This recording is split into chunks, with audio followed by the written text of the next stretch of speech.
दोस्तों, अगर आप यूपीएससी सिविल सर्विस जैसे कठिन एग्जाम की तैयारी कर रहे हो तो ये वीडियो आपके लिए बहुत ही ज्यादा इंपॉर्टेंट है। बहुत सारे यूपीएससी कैंडिडेट जो है यूपीएससी का तैयारी करते हैं, मगर उसका यूपीएससी स्टडी में जो है डिमोटिवेट हो जाते हैं, पढ़ाई में कभी कभी मन नहीं लगता है। तब आप एक बात जरूर सोचना, और आज जो मैं आपको ये बात बताने जा रहा हूं, ये जो है टॉपर्स द्वारा और एक यूपीएससी तैयारी कर रहे कैंडिडेट के लिए, मतलब कि यूपीएससी की तैयारी कर रहे कैंडिडेट के लिए बहुत ही ज्यादा इंपॉर्टेंट है। अगर आप यूपीएससी की तैयारी करते हैं तो आपके लिए जो सबसे इंपॉर्टेंट रोल जो होता है वो होता है आपका मोटिवेट। अगर कोई भी टॉपर्स या कोई भी विद्वान यदि यूपीएससी की तैयारी करने के लिए कह रहा है तो सबसे पहले वो रिकमेंड करेगा कि आपको जो है इस एग्जाम में सबसे पहले क्या रहना रहेगा, मोटिवेट रहना होगा। क्योंकि अगर आप इस कठिन एग्जाम की तैयारी कर रहे हैं तो आपको एक दो बुक से काम नहीं चलेगा। आपको जो है 50 से लेकर के 60 बुक पढ़ने पड़ेंगे, और कम से कम आपका तो 1 ईयर का तो आपका जर्नी रहेगा, और कहीं ना कहीं इससे ज्यादा भी हो सकता है। तो अगर आप इतने कठिन एग्जाम की तैयारी कर रहे हैं तो आपको सेल्फ मोटिवेट रहना बहुत जरूरी होता है। कहीं ना कहीं पढ़ाई से भी ज्यादा आपको मोटिवेट रहना होगा, क्योंकि पढ़ाई तभी कर पाएंगे, तभी इस कठिन एग्जाम की तैयारी कर पाएंगे जब आप मोटिवेट रहेंगे। और मोटिवेट रहने के लिए आपको एक चीज हमेशा ये ध्यान रखना होगा। सबसे पहला तो आप यदि सुबह उठे, आप यदि मॉर्निंग को उठे तो आपको सबसे पहले मॉर्निंग में क्या करना है, आपको अपना टारगेट बनाना है। आपको अपना एक ऐसे पेज में अपना एक टारगेट ऐसे लिखना है कि मेरा पूरा दिन का शेड्यूल क्या होगा।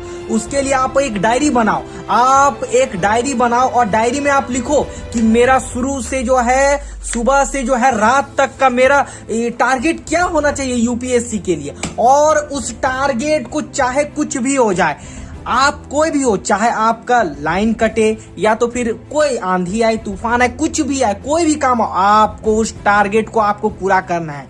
एक बात याद रखना यूपीएससी कैंडिडेट, एक बात याद रखना कि अगर आप इस टारगेट को पूरा नहीं करोगे तो कोई दूसरा कैंडिडेट बैठा होगा, कोई कैंडिडेट उस टारगेट को पूरा करके अपने आने वाले कल के लिए जो सोचता होगा कि मुझे कल का प्लान क्या बनाना है यूपीएससी के लिए, तो आपको भी जो है इस एग्जाम के लिए एक बेस्ट स्ट्रेटेजी के साथ आगे बढ़ना होगा। ठीक है, ये तो हो गया।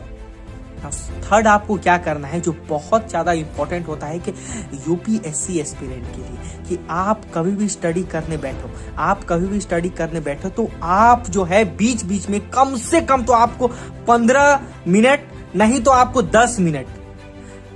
10 मिनट से 15 मिनट का ब्रेक लेना ही है। आप 1 घंटे स्टडी करो, उसके बाद कुछ ब्रेक लो, तब आपको जो है एक फ्री माइंड के साथ स्टडी कर पाओगे। और जो सबसे इंपॉर्टेंट होता है, देखिए बहुत सारे यूपीएससी कैंडिडेट तैयारी तो करते हैं मगर उनको जो है कुछ समझ नहीं आता है कि हम क्या पढ़े कि हमारा जो स्टडी अच्छा हो, क्योंकि वो पढ़ते पढ़ते भटक जाते हैं, समझ नहीं आता है कि क्या पढ़े। तो इसके लिए सबसे अच्छा होगा कि आप जो है सिलेबस का अपना जेरोक्स करा के अपने पास ऐसे रख लो, ताकि आप भटको नहीं। आप हिस्ट्री पढ़ो तो आप देख लो कि मुझे हिस्ट्री में क्या क्या पढ़ना है। जैसे यहाँ पर देख लो, हिस्ट्री का जैसे दिया हुआ है, यहाँ आपको जैसे हिस्ट्री पढ़ना है तो इतिहास का देख लो, ये पूरा ये जो है सिलेबस है, तो सिलेबस के अकॉर्डिंग अपने आप को ढाल लो। और ये कोशिश करो कि मेरा एक दिन का टारगेट चाहे जो हो जाए, जो मैंने टारगेट बनाया है यूपीएससी सिविल सर्विस के लिए, उसे मुझे जो है कंप्लीट करना है, कोई भी हाल में कंप्लीट करना है तो करना है।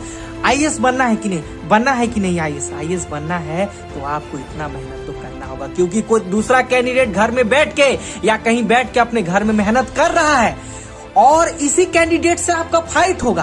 तो आपको भी सतर्क होके पूरे निष्ठा और ध्यान, जब आपने ठाना है कि मुझे यूपीएससी सिविल सर्विस करना है तो करना है। झूठ मूठ का स्टडी करके कोई फायदा नहीं है। आप अपने टारगेट को पूरा करो, चाहे वो 8 घंटे में हो, 10 घंटे में हो, 15 घंटे में, इसमें मैटर नहीं करता। आपका बस टारगेट पूरा होना चाहिए। यही आपको गोल अचीव जो है अपने मन में रखना होगा, क्योंकि ये पूरा टारगेट जब तक आपका कंप्लीट नहीं होगा तब तक आप कैसे इतने कठिन प्री, मेंस और आप इंटरव्यू को क्वालिफाई कर पाएंगे। ये तीनों क्वालिफाई करने के लिए आपको अपना जो है दिन का टारगेट आपको 100% कंप्लीट करना होगा। धीरे ही पढ़ेंगे, कम ही पढ़ेंगे, मगर अपने टारगेट को जो है पूरा करेंगे, चाहे उसके लिए हमें कुछ भी करना पड़े। दोस्तों ये वीडियो आपके लिए हेल्पफुल रही तो आप अपने फ्रेंड्स में इसको शेयर कीजिएगा। चैनल में नहीं है तो सब्सक्राइब कर लीजिएगा। दोस्तों मिलते हैं अगली वीडियो में।